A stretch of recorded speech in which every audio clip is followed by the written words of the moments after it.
What's going on, guys? This is Miasin and welcome to my Traptrix deck profile. This deck is very interesting, I'm not gonna lie, I absolutely love it. I'm just a big fan of decks that not necessarily suck, but used to suck in a way and now are way better because of a structure deck, and it's still kind of considered rogue because, you know, the new structure deck definitely isn't enough to make it tier 1. Just a bunch of cards that are like one-ofs in the main deck and then in the extra deck. So whatever, I mean, you can still probably bring this to like a regional and do relatively well, and you can catch a lot of people off guard. So if you're good with this deck, you could definitely steal a bunch of games. But anyways, before this video starts, make sure you like and subscribe. Check me out on Twitch and Instagram, and if this video can get to 1,000 likes, I will be making a live stream on this deck, so smash the like button right now. And now let's get right into it. Alright, so to start things off, I have 2 copies of Lord of the Heavenly Prison. So this card is a very powerful card, usually in just trap decks in general. But in this deck, it makes even more sense because it is a rock monster, which means that you can search it off of Gallant Granite, a generic rank 4 monster. So that's actually really cool because you can protect all of your back row from like Lightning Storm and Harpy's Feather Duster just by overlaying 2 level 4 monsters, searching this card, revealing it, setting a bunch of cards, and also you're going to be able to summon the Lord of the Heavenly Prison when you flip one of your cards, and set one of your spell and trap cards, spell and trap cards directly from your deck into the spell and trap zone. So definitely very fantastic. I'm a huge fan of this card. And the fact that it's searchable makes it even better because you don't really have to like sack or hard draw it. It's not like an Eldritch, for example. Now, we are playing 2 copies of Parallel Exceed. This card is very, very nice as well because it's a free special summon. There's pretty much just no drawback unless you draw like this card and no other Traptrix monster. So that's the reason why it's just a 2 of it and not 3 of. Usually, people kind of are back and forth on whether they want to play 2 or 3 Parallel Exceeds. If you're playing 3, then the odds of seeing 2 are higher, but you're going to be seeing the card more often, which could be a good thing. But in this deck, you don't really want to draw duplicates, and it's still a trap deck at the end of the day, so you don't want to draw like hands of 5 monsters, for example. And finally, the last non-Traptrix monster would be the Xatrila Fenrir. Very, very good card. It doesn't really have any inherent synergy with Traptrix, although it is an earth monster, so if you're under something like, let's say, Gozen Match, you can still utilize the Fenrir, and it's just generically very good. So it fixes a bunch of issues with the deck because you can kind of bait things on the battle phase and then main phase 2 go normal summon and play from there. So it's just a card that does a lot on its own, and that is one of the reasons why I'll play it. And you can also make the Asa with it or revive back a Fenrir from your opponent's graveyard and then search your own Fenrirs. So definitely very nice. And now for the Traptrix monsters, 2 Dioneas, 2 Myrmelio, triple Mantis, and 1 Vesiculo, 1 Arachno Campa, and 1 Pudica. So Dionea on the normal summon, it's a monster reborn. Myrmelio on the normal summon searches any trap hole normal trap, oh my god, whole normal trap card. So you can't search the chaos trap hole, whatever the counter trap. It really has to be normal trap card. And then Mantis, the best one out of all of them. On normal summon, it searches a Traptrix monster. That is really important because it gets you a follow-up. You can search the Dionea for next turn, or you can search the Arachno Campa, so it's a 1-card rank 4, but only for insect and plant monsters because it does lock you for the rest of the turn after you use its effect. Unfortunately. Now, also, the Vesiculo has a nice graveyard effect and effect in the hand, but it could be a little neggy, so there could be a world in which not playing this card could make sense, and maybe playing 2 to 3 copies of Arachno Campa. I'm just not 100% sure on it yet.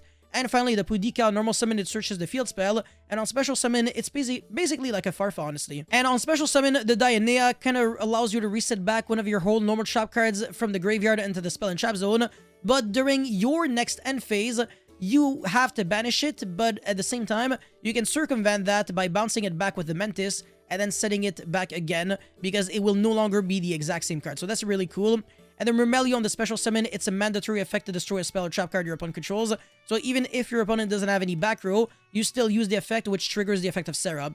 And the effect of Mantis to like bounce back one of your cards is cool, but it's not that relevant. And Arachno Campa is also a good card to summon on your opponent's turn because it protects all of your cards in the spell and trap zones from being destroyed by card effect the first time, but only the ones that are set, so not the floodgates that are face up. So you have to like hold these cards for like the very, very end, basically. When you have to use them, you use them. Not at the very start, because obviously, if your opponent has the Duster, you can protect yourself like in one shot with the Arachno Campa by going, you know, chain this to Duster, and then after that, you can flip the Gozen Match or Soul Drain. So that's it for these cards, and now for the spell cards, 2 Prosperity, so that we can dig into more cards. it becomes very... It's kind of bait if you draw like 2 prosperities, so I only play 2. Like, I don't really like redundancy in this deck. And you're not going +1, and every card is pretty much the exact same. So it's not like in other decks where if you draw one very specific card, you always win. They're all pretty much identical, unfortunately. And yeah, obviously only 1 field spell. So that's it for the monsters and spells. Again, this is still a trap deck, so half of the deck are trap cards. 4 chapel cards, so 1 bottomless, 1 floodgate, 1 gravediggers, and 1 delusion chapel. I think that's all you really need. The chapel cards, unfortunately, are very reactive, so not always the best, which means that you kind of just need some other options if you want to be able to, you know, interrupt your opponent on, like, their own turn, because these cards always have to rely on your opponent performing an action, such as summoning a monster or activating the effect of a card in the hand or grave or banished, or this is kind of like the most proactive one, but it's still not super great, so I'm not a huge fan. It's once per turn. It's not very good to draw in multiples, so yeah, I think 4 is way more than enough because it's free real estate at the end of the day. You can search it with, well, you can search them with Mermelio, or with the Serra, or with the Rafflesia, and you can also reset them back infinitely, so you're really never gonna miss not playing more than 4, honestly. And for the other trap cards, I'm on triple Lost Wind with double Compulse so that I can remove cards. I can actually compulse myself back, which is very relevant, because it triggers the Serra, or I can bounce back the Dianea so that I can normal summon it again, and then revive back a monster. And the Lost Wind is kind of like a negation and half attack that is permanent. It's not until the end of the turn, and it serves like 2 purposes because in the graveyard it also does something. So if you get like Duster, you can recover from it. Very important when you play a back row deck to respect Duster, because that would be the one way you lose games that look unlosable. And Shade Brigandine is kind of like a no-brainer. It makes the Serra like extremely good, so I'm a huge fan of this card. And that's it for the normal trap cards, so that the other cards are not cards that help you out, but they hurt the opponent. So it goes in match because practically everything in your deck is Earth, so you don't really lose that much to your own goes in match. You would lose to Rivalry because your Traptrix monsters are insect or plant, so it's not really good. And there can only be 1 is also pretty bad.